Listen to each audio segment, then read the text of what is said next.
오늘 우리가 읽기는 13장 23절부터 25절까지를 읽었지만 오늘 본문은 23절과 25절 두 절만 우리가 살펴보겠습니다.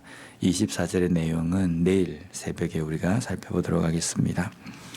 먼저 23절 말씀을 보면 가난한 자는 밭을 경작함으로 양식이 많아지거니와 불의로 말미암아 가산을 탕진하는 자가 있느니라 라고 말씀합니다. 여기 보면 밭을 경작한다라는 그 밭을 경작하는 자가 가난한 자다라고 이렇게 말씀합니다. 어떤 사람이 밭을 경작할 수밖에 없습니까? 더워도 아니면 날씨가 굳어도 내가 밭에 나가서 일을 할 수밖에 없다라는 사람은 스스로가 가난하게 여기는 사람입니다. 먹을 것이 없고 내가 손으로 움직여야지만이 뭔가를 먹을 수 있는 사람은 부지런해질 수밖에 없다는 겁니다. 안 그러면 자신이 그것을 못 먹기 때문입니다. 또 한편으로 어떤 사람이 밭을 경작하는 사람이냐라는 것은 부지런한 사람입니다. 하나님께서 오늘 나에게 주신 이 시간을 게으르게 사용하지 않고 하나님께서 주신 이 시간을 최선을 다해서 근면하게 살아야 된다라고 생각하는 사람이 밭에 나가서 경작하는 사람이 된다는 겁니다. 이런 사람에게는 양식이 많아진다. 손으로 열심히 일하면 양식이 많아집니까? 물론 세상적인 어떤 방법으로 치면은 열심히 해야 내가 거둘 수 있는 것이 많아진다라는 것이 공식입니다. 그런데 아무리 손으로 열심히 부지런하게 근면하게 해도 나에게 얻어지는 것이 많아지지 않을 수도 있다는 겁니다. 내가 10시간 일할 거 20시간 일한다고 해서 더 이익이 많아집니까? 때로는 10시간 일하나 20시간 일하나 똑같을 수도 있고 어떨 때는 더 적을 수도 있습니다.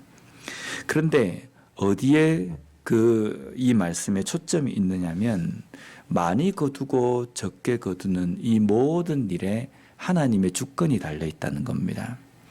밭에 나가서 열심히 내가 경작하고 부지런하게 쉬지도 않고 근면하게 내가 일을 한다 할지라도 하늘에서 비가 조금 덜 내리거나 아니면 비가 더 많이 내리거나 햇빛이 더 뜨겁거나 아니면 덜 뜨겁거나 이렇게 하면 아무리 열심히 일을 해도 거두는 것이 내가 생각하고 내가 기대하는 만큼 내가 노력한 만큼 돌아오지 않을 수 있다는 겁니다.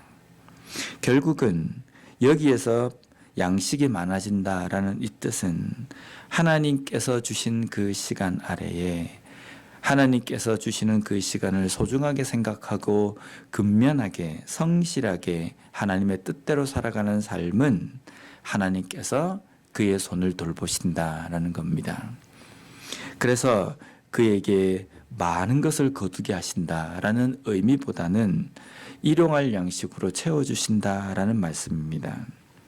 반면에 불의로 말미암아 가산을 탕진하는 자가 있다. 이 사람은 게으른 사람입니다. 일을 하기 싫어하고 움직이기를 싫어하는 사람입니다. 일을 하기도 싫어하고 움직이기도 싫어하면서 쓰기는 좋아하는 사람. 소비하기를 좋아하고 또 그것을 누리기를 좋아하는 사람. 이런 사람은 가산을 탕진한다라는 겁니다. 그런데 일을 싫어하는 사람, 단순하게 일을 싫어하고 게으른 사람이 아니라 하나님께서 주시는 그 시간 아래에서 그 시간을 소중하게 생각하지 못하는 사람입니다. 그런 사람이기 때문에 그렇게 하나님의 뜻을 깨닫지 못하고 살아가는 어리석고 게으른 삶 가운데는 하나님의 주권이 그와 함께하지 않기 때문에 하나님께서 그와 함께하지 않기 때문에 그 두 손을 들어 하는 모든 일들 속에 하나님의 뜻이 나타나지 않고 항상 가난하고 항상 부족하다는 겁니다.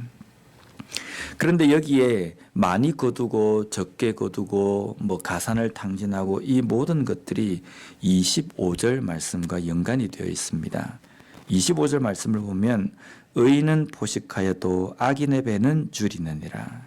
여기에 나와 있는 의인과 악인은 착한 사람과 나쁜 사람이 아니라 하나님의 말씀을 온전히 붙들고 살아가는 지혜로운 자, 그리고 하나님의 말씀과 반대에 서 있는 사람, 하나님의 말씀을 알지 못하는 어리석은 자라는 뜻입니다.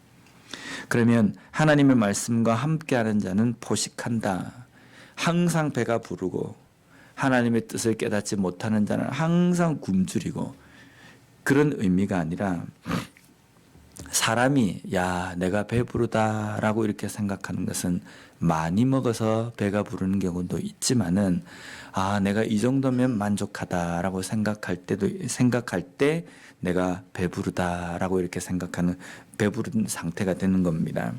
많이 먹는다. 의인은 많이 하나님께서 먹게 하신다는 그 의미가 아니라, 의인 하나님의 뜻대로 살아가는 삶은 적게 먹거나 많이 먹거나 일용할 양식으로 인하여서 만족하는 삶을 살게 된다라는 겁니다.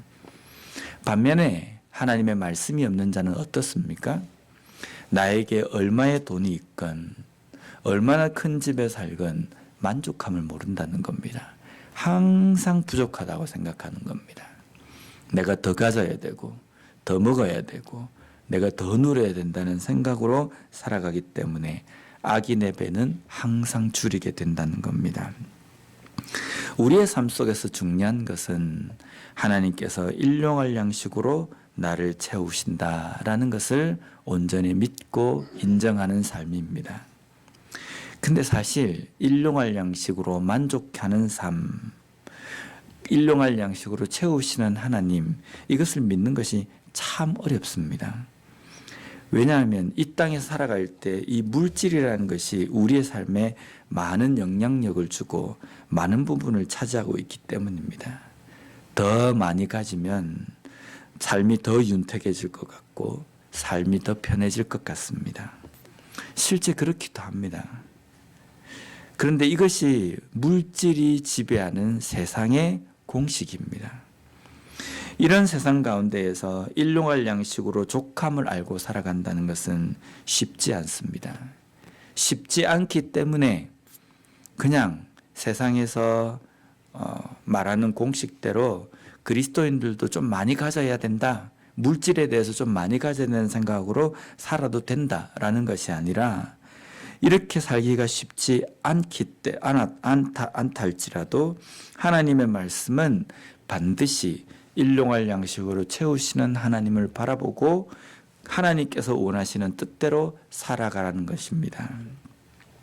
이스라엘 백성들이 출애굽을 하고 40년의 광야 생활을 지나는 동안에 하나님께서 만나를 통해서 가르쳐 주신 것은 매일매일 하나님의 백성들을 일용할 양식으로 채우신다는 것입니다.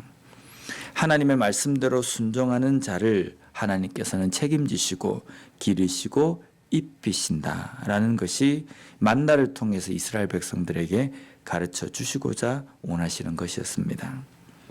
더 많이 가지고 더 많이 소유해서 팔고 또 이익을 더 남기고 싶지만 그렇게 하는 것이 아니라, 만나를 통해서 많이 가지는 것도 적게 가지는 것도 문제가 아니라 매일매일 하나님께서 하나님의 백성을 책임지신다는 것을 가르쳐 주셨다는 겁니다.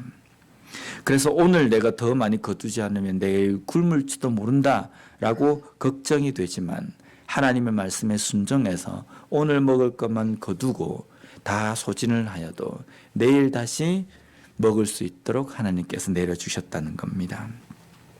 이것이 그 일용할 양식으로 채우시는 하나님을 온전히 의지하고 살아가는 삶입니다.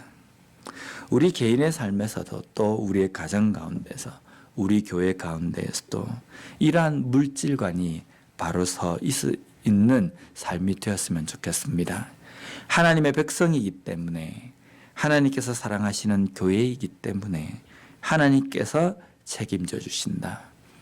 그래서 우리가 더 많이 보유하지 않아도, 더 많이 우리가 움켜쥐지 않아도 이 세상 가운데 하나님의 말씀대로 순종하는 삶을 살아갈 때에 하나님의 백성들을 하나님께서는 책임져 주신다는 이러한 것을 온전히 붙들므로 말미암아 오늘 우리의 삶에서도 하나님의 은혜를 온전히 경험하고 또한 그 하루에 먹을 것으로 채워주시는 하나님을 온전히 깨닫고 살아가는 우리와 우리의 가정과 교회가 되었으면 좋겠습니다.